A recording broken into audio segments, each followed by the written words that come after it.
Hello, boys and girls. David Vose here.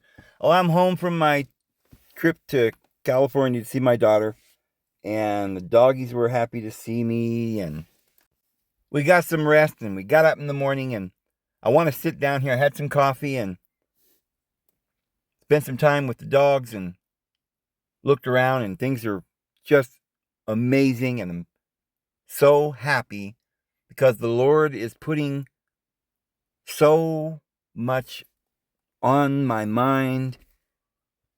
I have a lot of joy from the things that are in my mind because I know that they're not put there by my own genius or anything. Because when I pray and I ask the Lord for guidance and direction and understanding, it's just like the Lord shows me things that just blow my mind and really make me happy. And I think they'll make you happy too when you hear these things because they're irrefutable things you've never heard before, but yet explain the story. If the United States really is here by divine inspiration, why did the Lord just leave us in this situation where the devil came in and took us over? Like, what's going on here? Is this like, well, we've kind of figured out some of this. This is the judgment. But do you understand that Joseph Smith talked about declaring the gospel and that the gospel would soon be taken from the Gentiles and given back to Israel? And it would be the restoration of all things. We're not going to go into too much of that. But something happened. The whole world, same time that Joseph Smith was preaching, the whole world, the Advent movement was going on. They were all searching for Christ, and they had declared that the restoration would occur in 1844. It's interesting that that's the very year that Joseph was martyred in cold blood, and that he had prophesied his own death in every detail and went like a lamb to the slaughter, he said, and also predicted the rise of the Mormon church that murdered the people there in Missouri and Illinois and drove them out and burned everything down. And he predicted that those individuals who did those dirty deeds would end up dying and their bones would be strung across the prairies. Well, that happened shortly after in the Civil War. Literally, those people all died. Karma's a bad thing.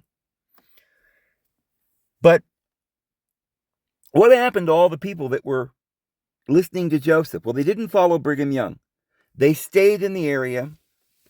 But remember, Joseph Smith had said that the gospel would go to the Gentiles one last time. And if they rejected it, then we would wait the judgment and the restoration of all things. Friends, this truly is prophetic, what happened. It's not about some church like, oh, I'm a Mormon and you ought to be a Mormon and let's put the little, Mormon cap on and we'll all go polygamists or we'll be some fanatical group. I don't care one whit about doctrines and teachings and churches and groups and clubs and any of that. I only care the divine guidance of the Lord and the real truth. What is the Lord doing? What does he want us to do? What does he want us to know?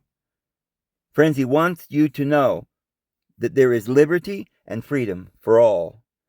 He gave us this and we must defend it and we must declare it and not give up our faith. So why did he send a prophet to rebuild Jerusalem and then have them all wiped out and martyred and strewn across the plains? Well, Joseph Smith didn't say, oh yeah, this is all going to be great and we're all going to build the kingdom and scholar. No, he said they would reject it. He said that they would martyr him and he would die. He said and prophesied that there would be a civil war, that it would start from South Carolina over certain issues that all came true, and then prophesied everything that happened down to World War I and beyond and into our day. He also prophesied that Brigham Young would lead the church to hell. Joseph Smith did so many and amazing things, but I don't think any of you out there who's ever heard about this would even be able to appreciate at this point, because all you've seen is these fanatical groups like Mormons and Jehovah's Witnesses and all of their claims. And you just discredit everything. But I want you to understand this is not about religion or some church or a fanatical person. This is about truly divine guidance from our Heavenly Father in our history. And I want to show you that the people that were here in those days were definitely here by divine providence. And this is why they called the place where they landed Providence. One of the places after they came in through the harbor there and buried some of these treasures and built this, really a temple, and made New Amsterdam, and then made their capital at Chicago, and put the Republic with Mary Magdalene's cap on the staff that the statue holds in its hand. But it was all burned down. And we're going to need to find out why. Friends, these are facts. We've been lied to. Why are they telling us that this is supposed to be a new France and not a new Britain? Not New Britain or New York. Why don't they tell you why there's a York Rite and a Scottish Rite? Why don't they tell you that the Templars went from Breton in northwestern France to a little place that they had called America, and when they were massacred, they fled between Scotland, Ireland, and Britain in a little spot called the Isle of Man. That's where they first went. And from there, they went over to New Brunswick and Nova Scotia and New Francia, and they created a new kingdom. For 300 years, they had a place of liberty and equality with the natives and the people that were here. But that's all been eradicated from your history books. Let me show you some things that will blow your mind. Now, remember a few days ago we were talking about Peter Waldo or Pierre Valdez, sometimes called Percival in the romance novel of King Arthur. And we talked about how that came down also in the Latin as vox or de vox. Well, I want to tell you about one of their descendants called Clairvaux, who created the Knights Templars. So look at this. Bernard of Clairvaux. Now, remember, a lot of these words are two words together, like it's a title. Perhaps even words like Bernard used to be words like that. They got handed down, and then they became unintelligible, and we just use them as names because somebody else had that name, but we don't even know the meaning of the roots. But think about how ignorant the clergy are, or the scientists, or the teachers of today. They believe there's such a thing as a name, and they think that a name is some string of letters that had no meaning. Just Tammy, his name is Bob, Bruce, that's a name. What does it Bruce mean? Well, we don't know. Go look it up. Maybe back in the ancient, go follow the root, you'll find it means something. But we don't care. We just call him Bruce. We don't care what it means. That's a name. There was no such thing as names. Names didn't exist. They were titles. They were descriptions. So today we don't have their names. We have an unintelligible set of letters that means nothing. But we do know that Clairvaux is that V-A-U-X that we talked about, goes back to the Latin way of saying the French Percival or the Peter Waldo. And if you're wondering why Vox would have something to do with valley. It's because the L's are silent, and so is the X. So it's value and va. So in some languages, instead of having an L to make that silent sound, they would have this X. So it's this thou. Sometimes it's written Vose or Valo, but it goes to our English word valley. In French, in Latin, it was vox. So now you know that this Peter Waldo wasn't just some rich guy that got wealthy off of a clothing store, but as I said before, and there's documentation to show that he owned the entire France. Well, what does it mean he owned it? He was the king. And as we said, his name wasn't Peter, but that means he was the Pope. The true office of Pope that came down through the Caesars was given to Jesus Christ, who was the son of Caesar. And they went, the children of Jesus and Mary Magdalene went to Marseille, France, and they became the Knights Templars, the Fisher Kings. And this goes down, they were run out, persecuted. The Waldensian Inquisition is precisely to root out the Vaux line back, the Waldo king line back to Christ and Mary Magdalene.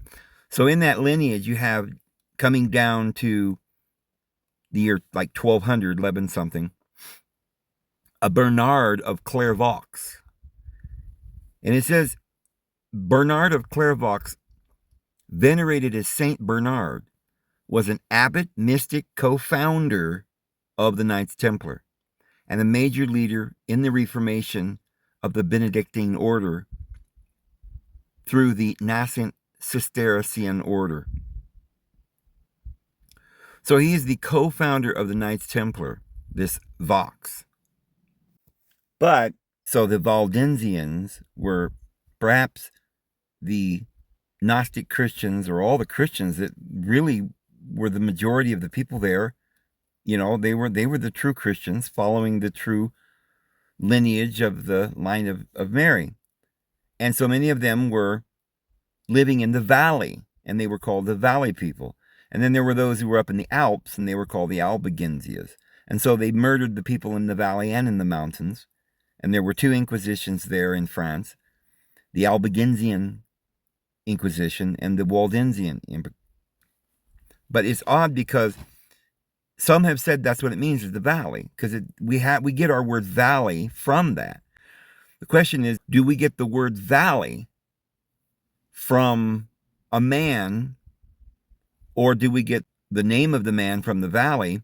It's hard to say. Or is this some kind of a coincidence? But notice that this Bernard named Clairvaux, or Clairvaux, which Vaux went to Britain and became Vause, V-A-U-S, went to Boston and then became Vose. So we know that it's the same individual, Pierre Vallet, or Valdez, or Valdo, or Valos, or as it is in the romance, Arthurian romance novel, Percival.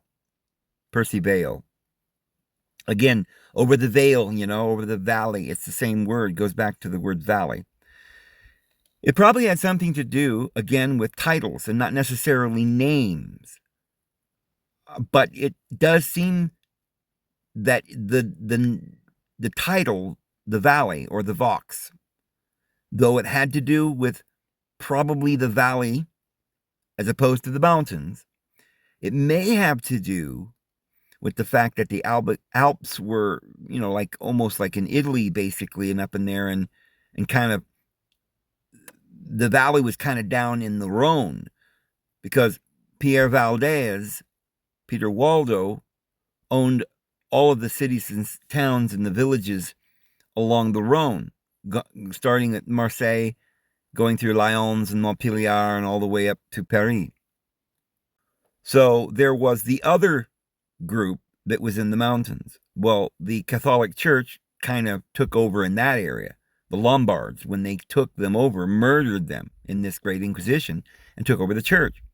So you see, in a sense, it was this lineal descendant of Mary Magdalene that was actually even in Italy before the Lombards took them over and then began to translate the Bible into the Latin. They translated the Bible into Latin and changed the name of Theos, or the Greek Zeus, the old Attic, ancient Greek Theos. They changed it to Golden. And today, in modern English, it's God.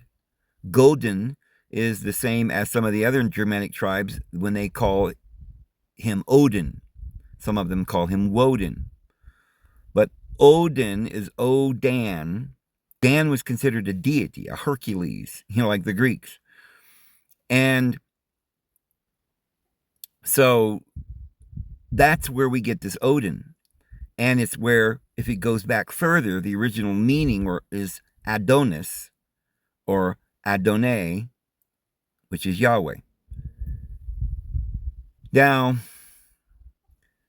if you notice then, this Bernard is really his name, but he's taking on this title of valet. It was also held by Peter, the original back in. This isn't really any long period of time between the two.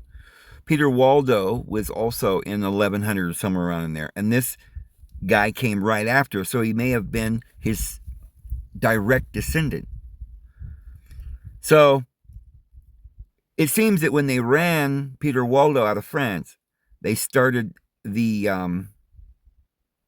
Order of the Templars.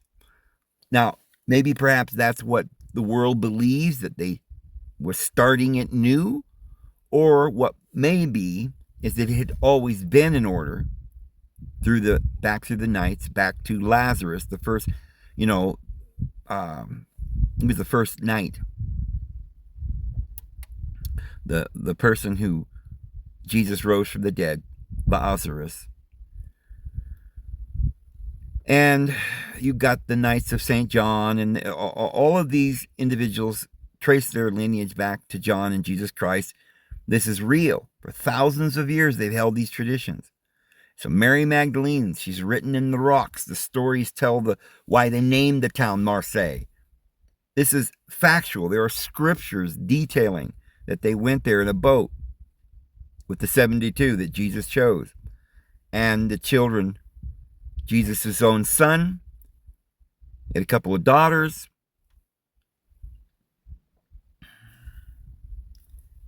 And somehow or another, this became some type of lineal name or title. But you find this pretty much all the way through, like the Franks, right? We call them the Franks, but then there's a lot of people named Frank, right, in that line.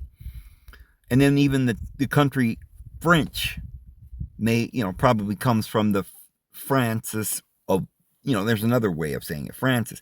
There's lots of ways of saying the same names. Francis, Frank, French, probably many other ways to say it.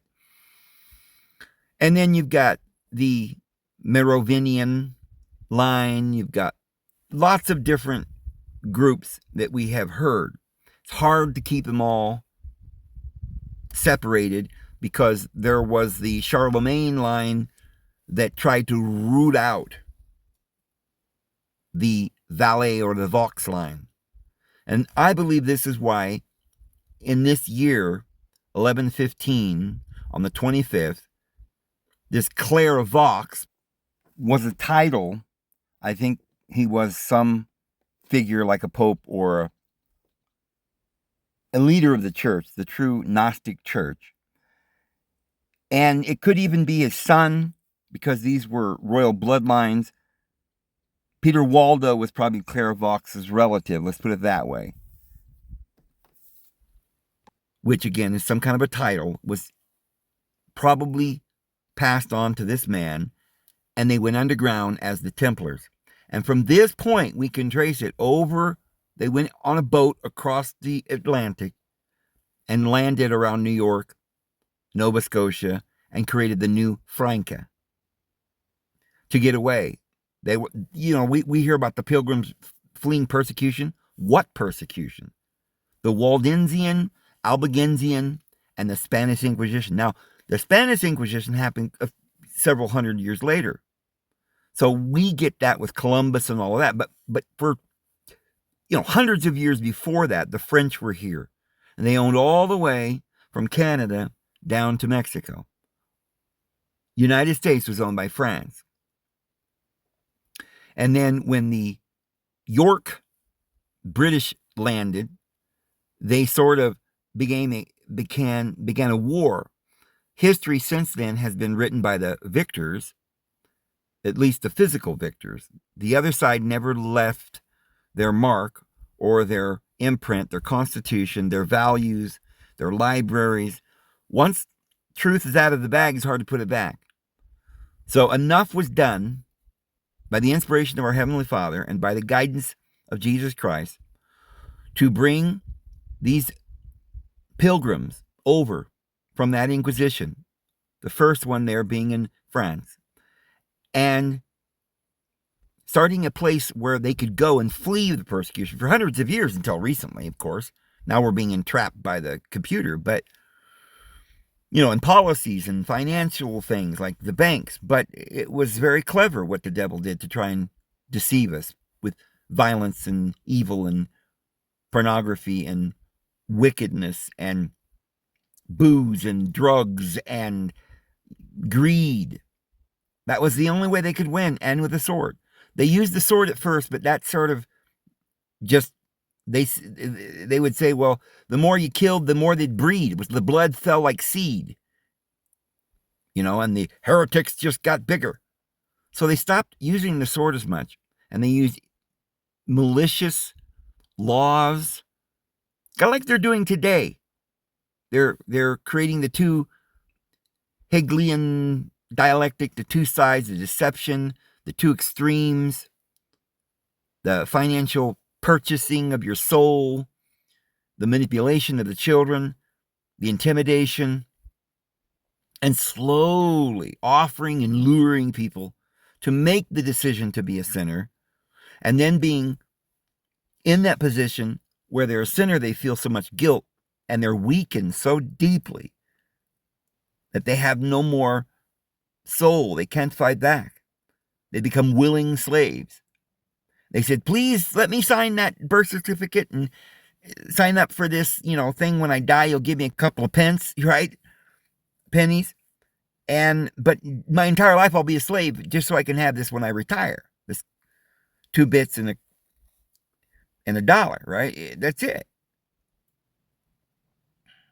So this is the year 1115. Then we find that these Templars come to America, and that's where we'll pick up the story. But this Clairvaux,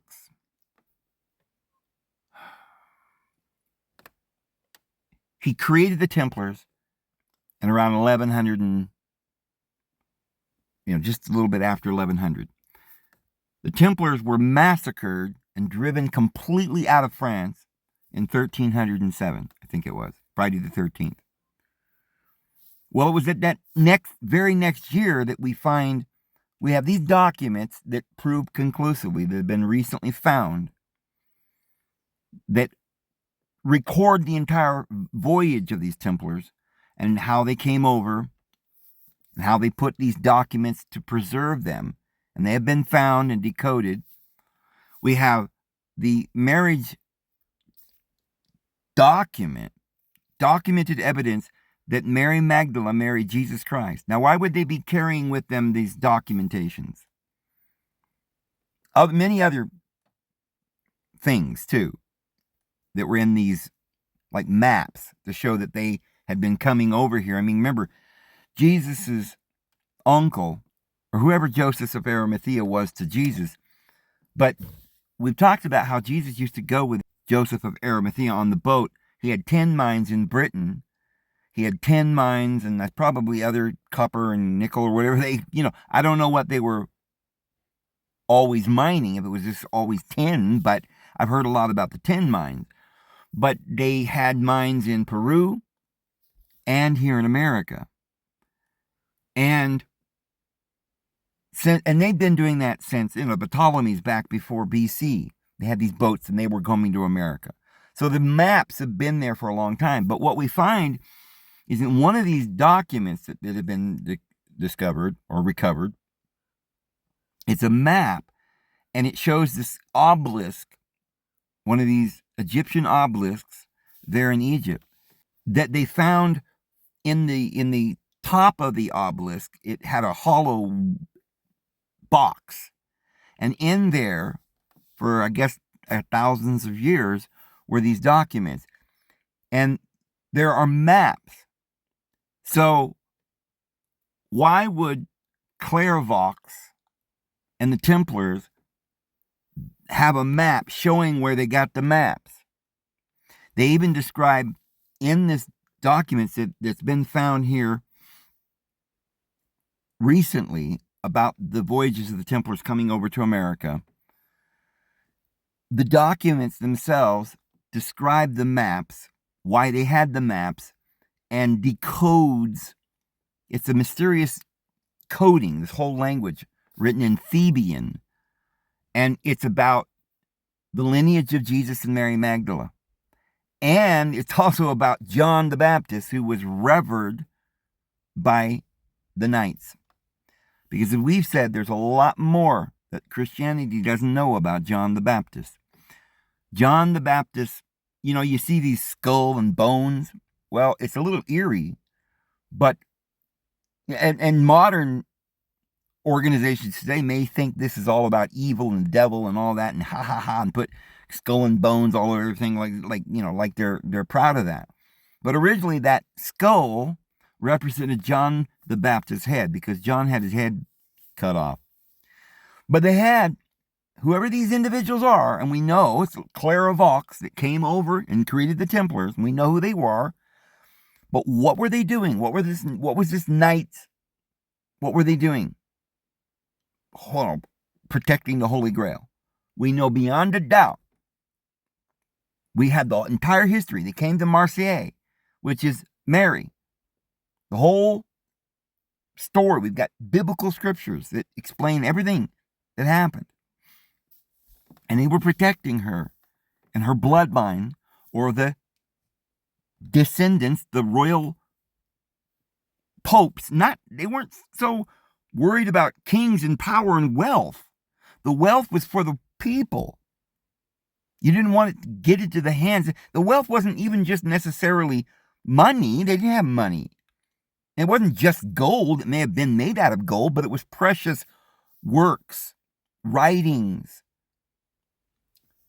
things like the Ark of the Covenant, or things that were, we don't realize it, but the Ark of the Covenant was probably according to these documents, it was some kind of power source.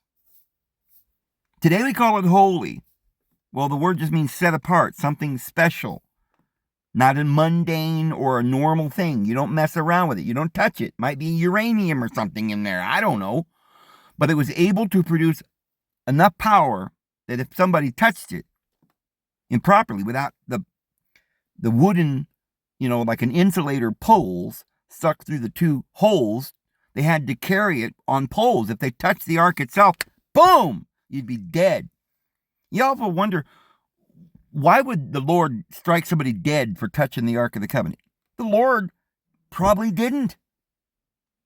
Unless you're talking about the power of the Lord, which is in all things. And if you look directly into the sun, your eyes are going to burn. You'll be blind. Did the Lord strike you blind? I suppose you could word it that way. But he warned them, don't touch it because it'll kill you. You see?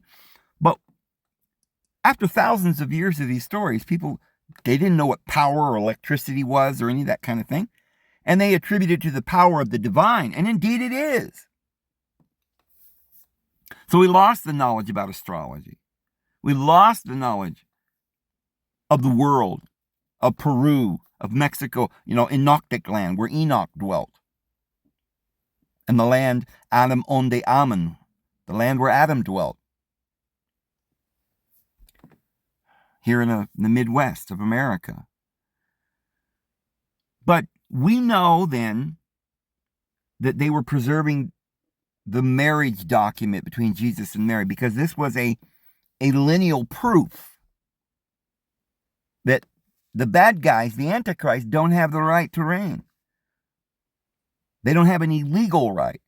Jesus purchased the world by being the firstborn and having the right as heir. And now all things belong to him. We're not trying to have power over others. We're trying to retain the resources of this world. I mean, there are these two different sides. One side's trying to rob and pillage and destroy so they can have power over us. The other side's trying to defend the children of the world by not letting the bad people take it. Remember, Peter Waldo had a vow of poverty, gave all of his wealth to the people. They spent their lives with vows of poverty, scribing holy scripture. What? Because they were insane, superstitious individuals holding on to parchments. These parchments, they knew they were commissioned to preserve because they held the secrets of life, the story and the plan and the proof that Jesus is king and that he's a real person and that they're divinely inspired to keep us, all of the faithful, learning and growing and progressing until the day of judgment, when divine providence would give us a way out of persecution, would, through our faith and integrity, bring us to America, and we could raise up the ensign of liberty and gather the people of the world who want liberty. Now, you say, well, what's going on now where people are dying and there's lies everywhere and nobody's happy, and how this didn't work out good? The Constitution is the Lord's way of saying this is what you need. It's the lifeline, your freedom. Even if you don't have freedom right now, everybody knows we're supposed to because of the Constitution. Everybody knows you have rights, even if they try to take them away from you. And so people in their hearts, because of Jesus, who came to teach us and warned us about the latter days and how we have to be wise and have oil in our lamps, provided the knowledge and preserved the scriptures by the knights. We wouldn't have the Bible if it weren't for these knights. The Goths would have destroyed it all. The only reason they preserved the Bible of any kind is because they couldn't stop the good side from having vows of poverty, inscribing these things and handing them to their communities. And when you'd drive them out in war someplace, they'd go another place. Finally, they went to America. This was by divine inspiration. That's what the Templars are for. Friends, go back to the Crusades and all of this. It was divinely inspired. It was not a bad thing, Templars. Masons, these modern Freemasons are not the same people. It's now been infiltrated. And the bad side, and remember, Joseph Smith came over here to build the New Jerusalem. He was in the same tradition. His father knew these guys, the founding fathers. They were part of that. And so today we look at like some religious fringe out in Illinois. They were thousands. The largest city in the West was Nauvoo, Illinois. Nobody had gone out west of Utah yet. But the bad guys knew that they wanted to conquer it all the way to California. So they didn't like the other good people that were trying to make communities of love and integrity, no hanky-panky, and writing the ancient scriptures and learning the truth about your freedom in Christ. Most of what you know about Joseph Smith you've been lied to. The day he died, they ripped out of the writings that you had to have one wife, and made a new one, said, oh, we're going to predate it. This was something that Joseph Smith wanted to publish before he died, but he didn't get around to it. And it says we can all be perverts. Oh, yay. Well, let's go with Brigham then, who's a liar, who Emma said was an evil man. And Joseph Smith said would lead the church to hell. So it's not just one church, the Mormon church. No. It's the Church of Jesus Christ. This Latter-day Saints thing that we got today is nothing of the kind. These are evil people who came in and burned down the temple in Nauvoo. They burned it down. They enslaved women. They warred and murdered others. You see, you hear about these mobs that came in and rooted the Mormons out. That's what they were trying to do, root the good guys out. Just like the Waldensians, they were just the people, the masses. After Joseph Smith died, they didn't know what was going on. Some of them became Millerites. Well, Joseph came in 1844 and died. Maybe the sanctuary had been cleansed. People didn't understand. This came down to Advent movement. It's the huge, all this movement. They stifled it.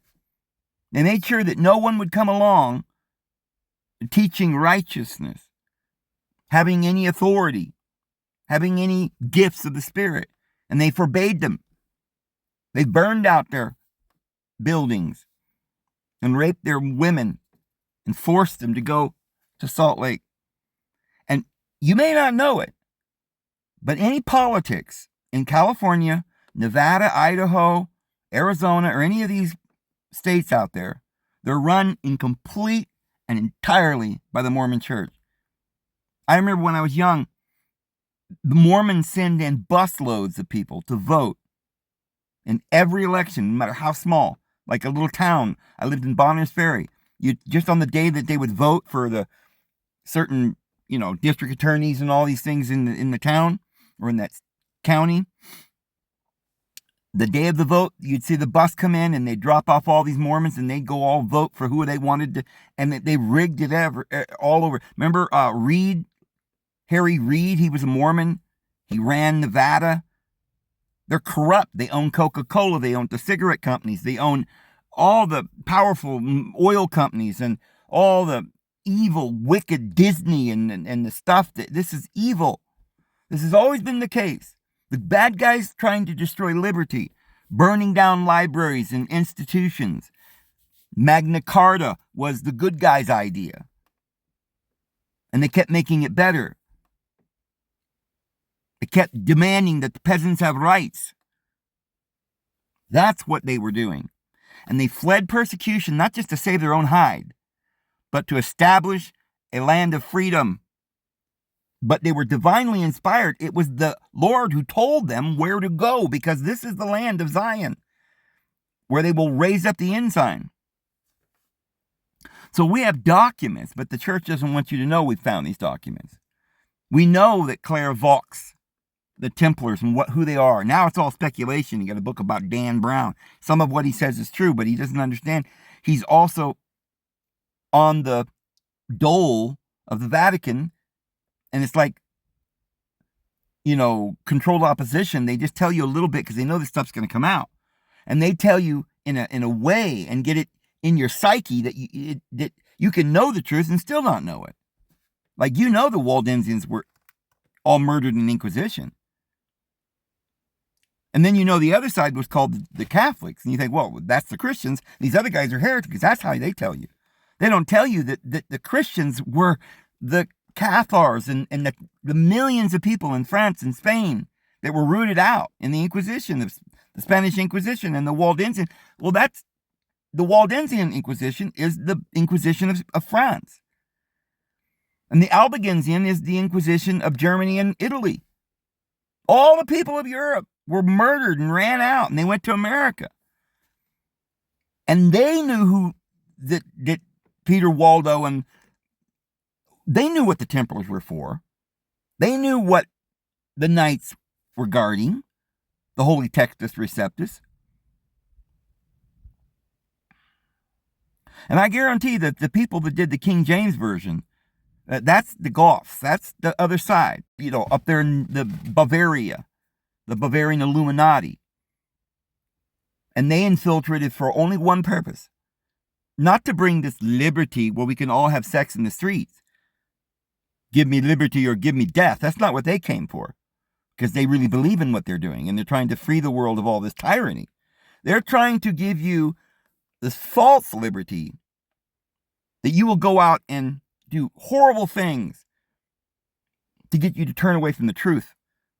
In other words, they bind you with demons that they might control and take your soul and use you as a slave. And you'll never come out of it because you're too ignorant and too weak mentally and physically and morally. And then they don't know how to create libraries and truth. They just take the libraries and the truth that's already provided by the good people and burn them down and cause chaos.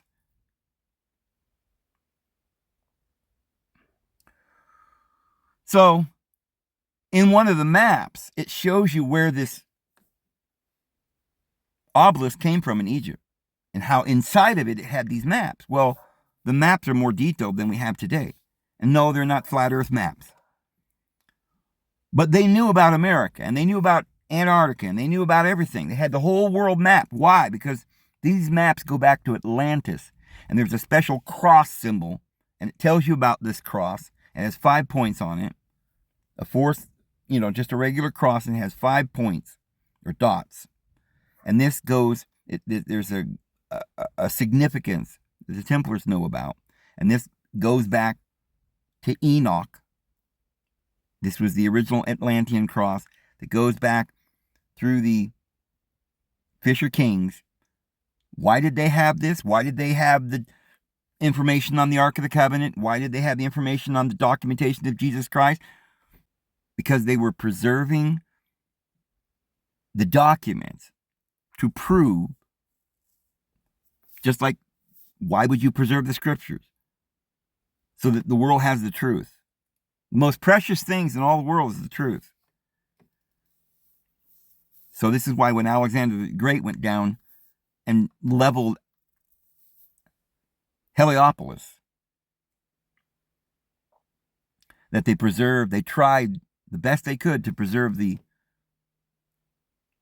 books and the writings, and they transferred it to Alexandria.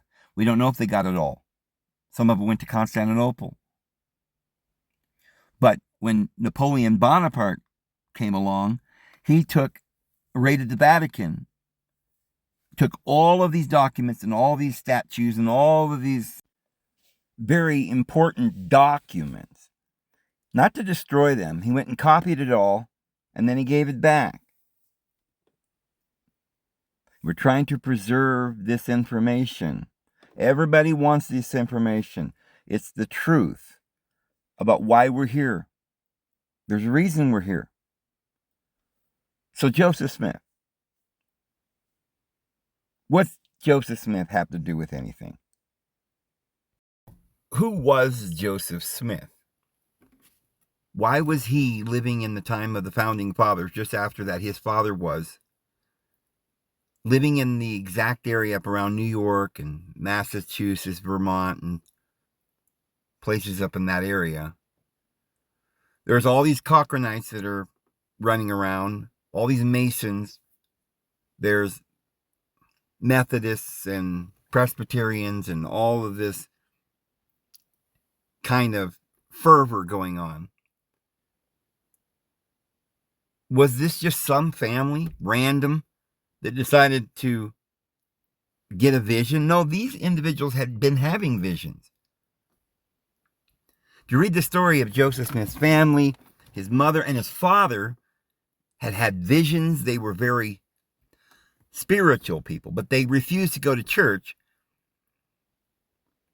and didn't believe in organized religion, but they were searching for the Lord. And there is a story that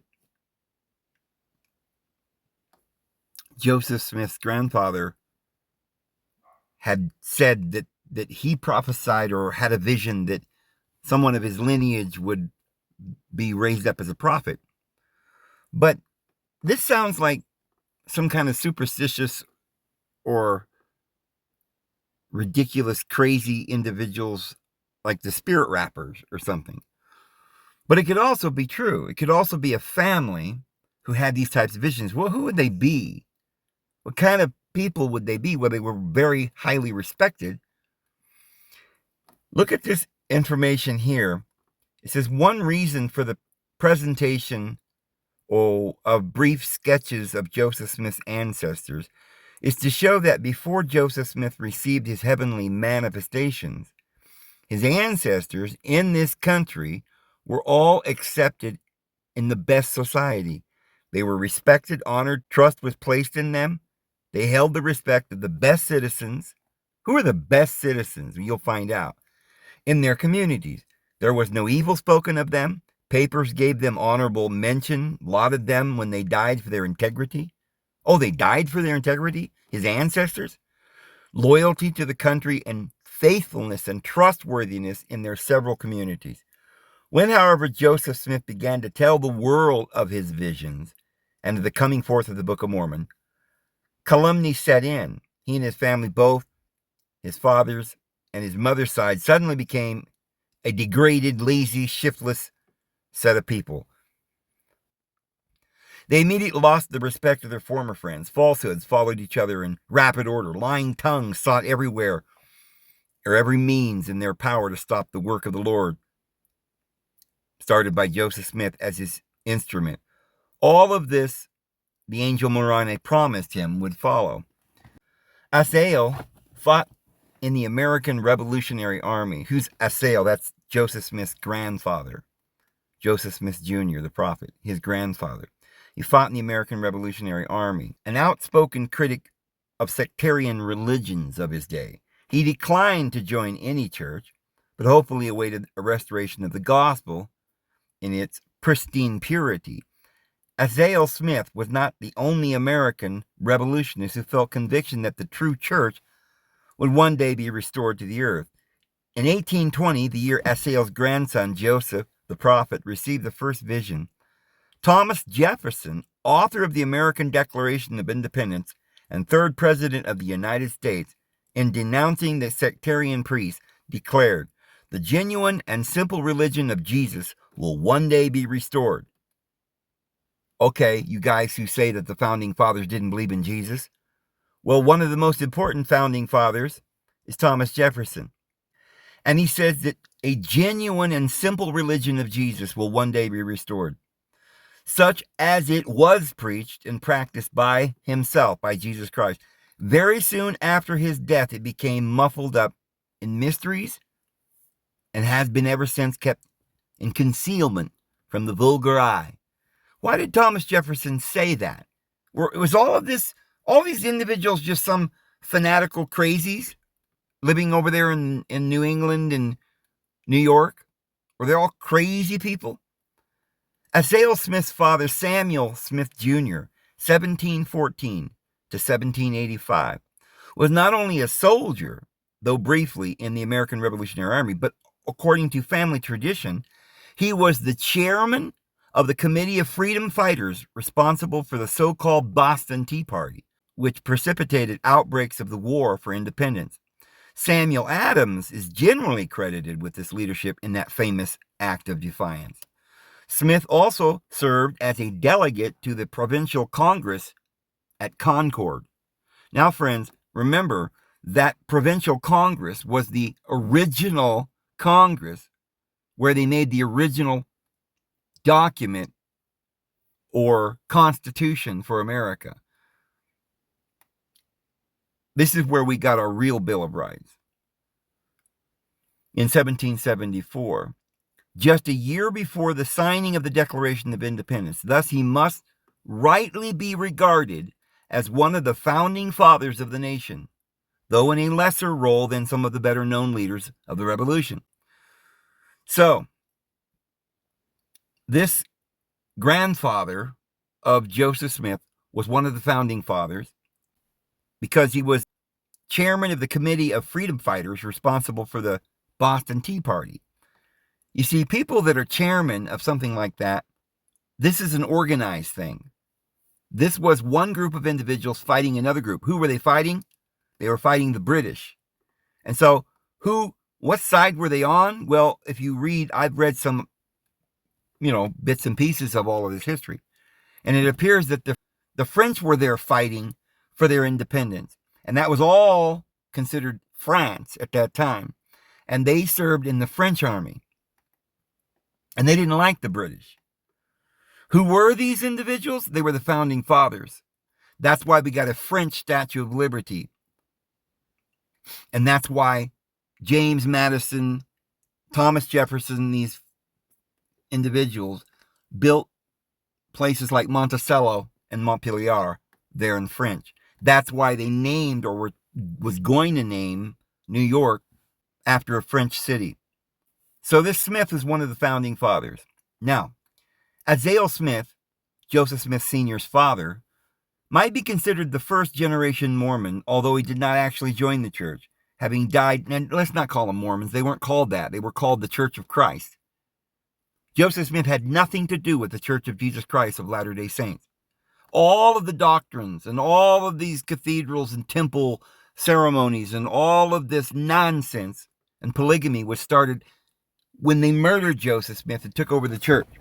The York Rite, Brigham Young, and burned down the temple there at Nauvoo.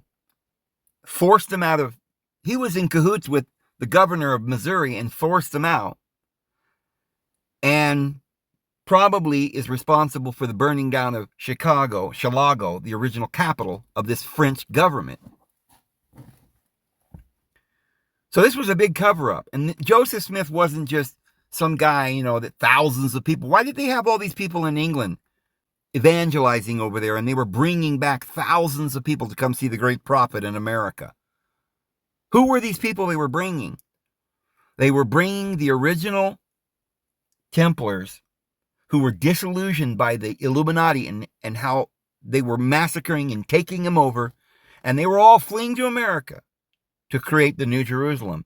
And they accepted Joseph Smith as their prophet, the founding fathers as their founding fathers. And they accepted Joseph Smith's grandfather as a founding father. These were the same people. Yeah, Oak Island, they came, Newport, Providence. They came to build a New Jerusalem. And long before Columbus came. And since Azael had felt impressed that a prophet would one day arise in his family, it has been borne in upon my soul, quote, that one of my descendants will promulgate a work to revolutionize the world of religious faith. He had declared, Joseph the prophet recorded in his journal, May 17th, 1836, that my grandfather, Azael Smith, long ago predicted that there would be a prophet raised up in his family. And my grandfather was fully satisfied that it was fulfilled in me. My grandfather, Azael, died in East Stockholm, St. Lawrence County, New York, after having the Book of Mormon. And he read it nearly through. And he declared that I was the very prophet that he had long known would come in his family. Both Azael Smith and his wife Mary Duty Smith accepted in full the mission of their grandson, Joseph. Remember, all of this family recognized Joseph. Some huge conspiracy? His brothers, they never denied it till the day they died, and many officials and very powerful. Sidney Rigdon was a very important figure in the Campbellite movement, I believe it was.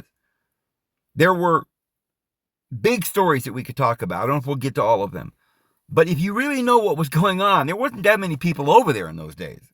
I mean, it's not like the millions of people they have there now. There were just a few thousand people in that area. Remember, Chicago at that time wasn't even 5,000 people. There was just a few thousand people in the area. And all of these individuals were pilgrims.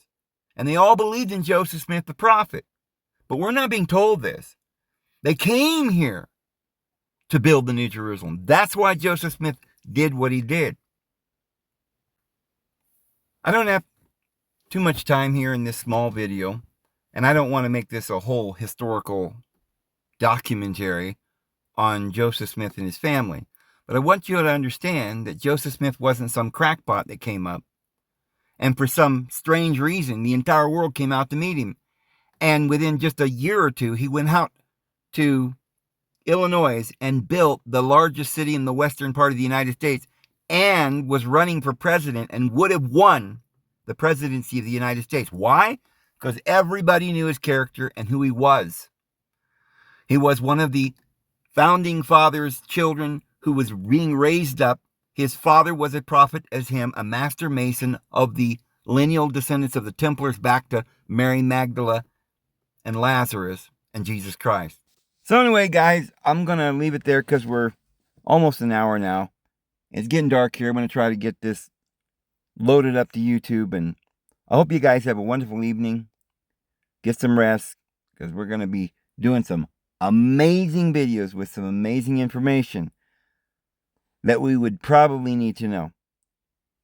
So until tomorrow, may the Lord bless you and have a good one.